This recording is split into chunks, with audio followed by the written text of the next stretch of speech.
লাল, হলুদ আর কমলা রঙের মিশ্রণে ছবির মতো অপূর্ব হয়ে উঠেছে তুরস্কের উত্তর পশ্চিমাঞ্চলের বিস্তীর্ণ মালভূমিগুলো। শরতের স্পর্শে প্রকৃতি যেন পরিণত হয়েছে রঙিন এক ক্যানভাসে।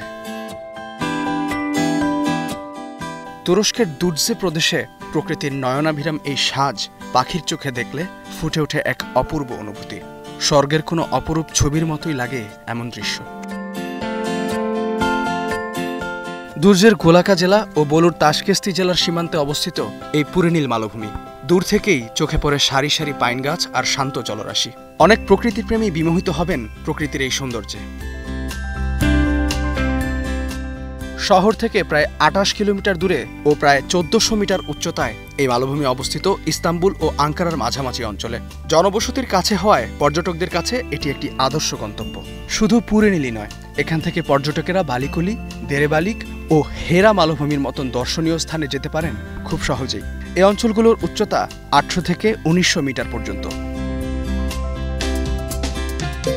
শহরের কোলাহল থেকে কিছু সময় দূরে কাটাতে চান যারা, তাদের জন্য এসব স্থান যেন স্বর্গীয় অনুভূতির অনাবিল উৎস।